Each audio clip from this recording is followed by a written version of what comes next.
Well, the first thing that I noticed when I started studying all these templates from all these resumes that I got is 100% of them were on a PDF. None of them were in a Word or a picture or PNG. So I would say building your resume and producing it in a PDF format, that's probably the right way to do it. And this actually have always been my choice as well. I've always looked for applications and websites that would help me produce a clean PDF that then the recruiter can see either on their phone, on their platform, regardless of which platform they're using, without any issues. These days, my favorite tool is Resume.com. It's a tool built by Gobi. We actually had Gobi on the channel, but I'm going to release my full conversation with him on the channel shortly, where we talk about how he built Resume.com, the serverless architecture behind it, all the UX work that goes into building Resume.com and the AI tools that he's building into them. That video is coming. Make sure to subscribe for it so you don't miss it. For now, I'm going to use Resume in order to build my resume. And you see that the first thing that it gives me is pretty much create a resume. So that's exactly what I'm going to do. Let's give it a quick title. This is a resume for a cloud engineer, right? And let's go editing our resume. You see here that it already connected to my LinkedIn and pulled some information from there, but we want to start from scratch. So let me just remove all this and I'll get back to you in a second. Actually, I could just hit the clear button. There you go. I'm not the sharpest tool in the box. So this is our playground. This is what we're going to use to build our resume. And you see right out of the box, it gives you, some tools in order to choose, maybe I want to drag and show patterns, change the color, change the font, the light, the themes. We're going to play with the themes a little bit. What's important for us right now is the content. Of course, we're going to start with the name. Of course, we're going to add a picture. The other important thing here is the role. I want the recruiter to know exactly my name and my role and my picture and have those printed in their brain, in a simple, clear manner as possible. I don't want any distraction around that. So let's say cloud engineer. And this is something that kept coming back again and again and again in all these resumes that I studied is people who got these highest jobs, their resumes are super simple. You think otherwise, you think they add a ton of details, but actually no, it's really super simple. Doesn't mean it lacks value, there's a ton of value in it, but super simple. We'll skip the summary and we'll skip the skills. Why?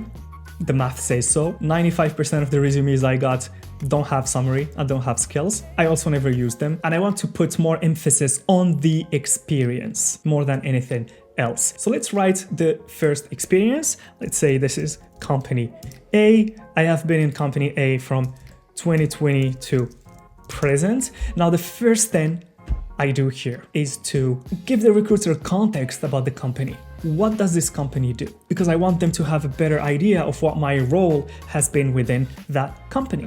So let's say in company A, we build product A that is used by industry leaders in order to solve problem A.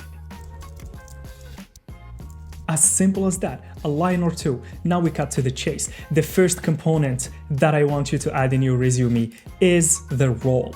What was your role within that company? Now the role is different than the achievements. The role, it's what were you hired for? So let me create the first component, role. And here usually I would just go to the job description and copy a few lines from there. So my role as a cloud developer was maintain business continuity through building and delivering new features, fix bugs, write automated tests, right? This is what was expected of me. And now I'm going to write what did I achieve in the company, right? This is different than what was expected.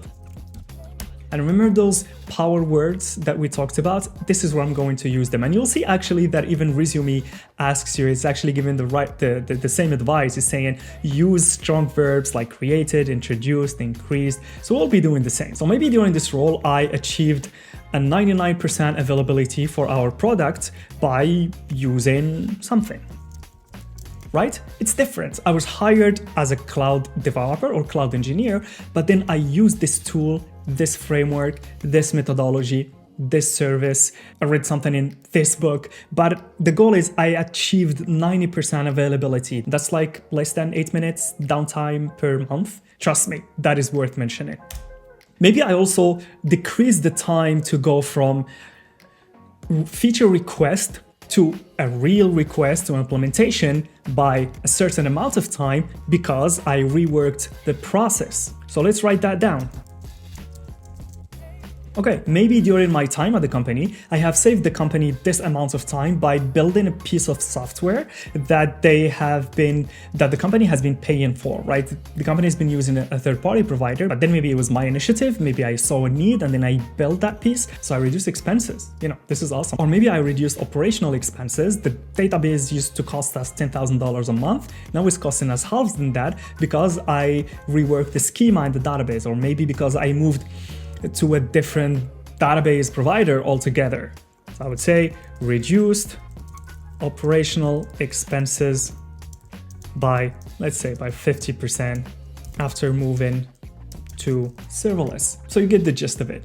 First section is what the company does. Second one is my role within the company, what was I expected to do and then achieved. So this actually clearly highlights that you are someone who, you're a go-getter, you're someone who goes the extra mile, you're someone who does more than what they've been asked to do. And I want to put that front center so the recruiter cannot miss it. And now we get to the last section that I always add in every experience, and that is the technologies that I've used. So rather than just going into skills here and adding, a bunch of keywords or a bunch of buzzwords, I like to add them within the experience itself.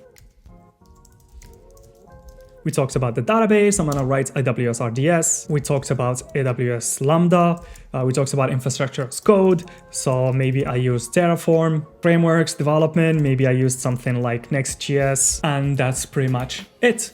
Now, my experience has pretty much everything that the recruiter needs to know about me. And why do I always add technologies at the bottom is because I noticed that some recruiters have a mandate to go after a specific skill. They want someone, for example, who is highly skilled in Terraform. It makes it super easy for them to pick this up, and rather than just taking 20 or 30 buzzwords and then cramming them in one paragraph at the beginning, this actually is more targeted, is more natural. The recruiter can link the technologies to the achievements, to the role, to the company, so it also adds credibility to it as well. Now I'll just add more experiences and just duplicate this block so we can move to the other sections.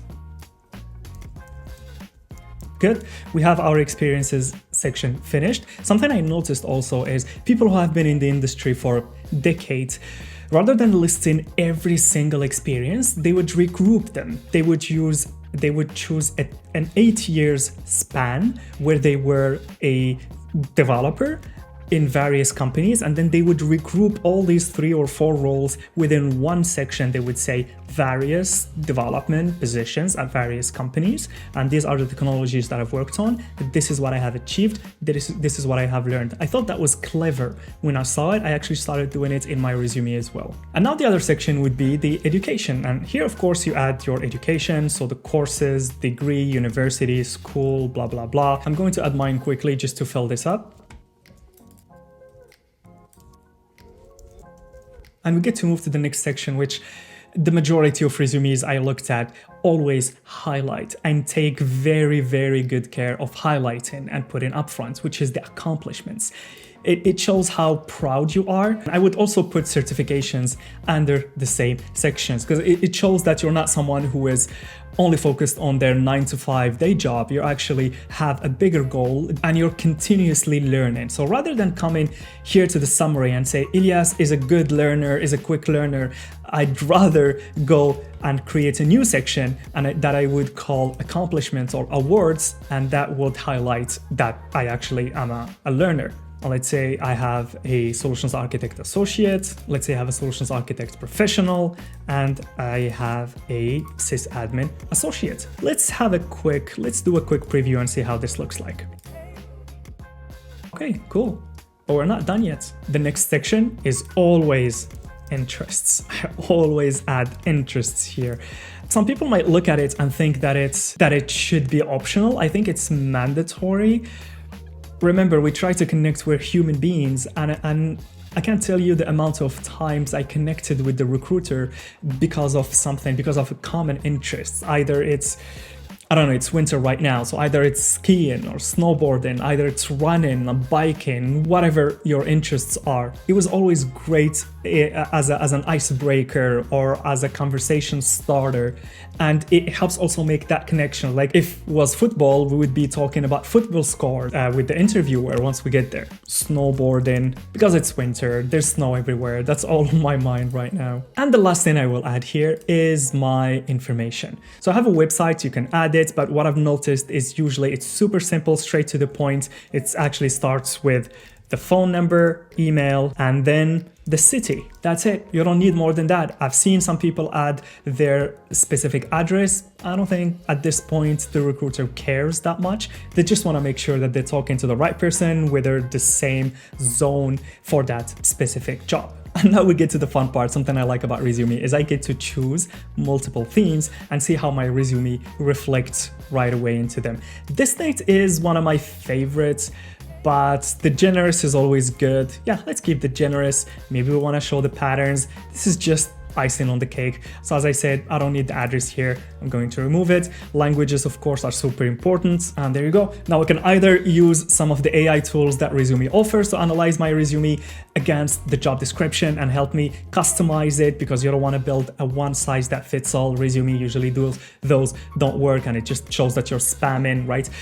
Or I can just go ahead and export my resume. So let's preview it. Let's see what we built so far. So there's my picture, contact information, language, interests, and the full right side is for my experience. For every experience, there's the role, what I achieved, and the technologies. Role, what I achieved, technologies, we get to education, and then we get to certification. So this is the type of template that I noticed these highly skilled individuals who got into these FAANG companies. This is the type of template that they use. They keep it simple, they go straight to the point, they write their contact, their name, they always add their picture, they write what they have achieved for every company that they worked for. They're proud of their accomplishments, their certifications, so they add them, and also they add their education.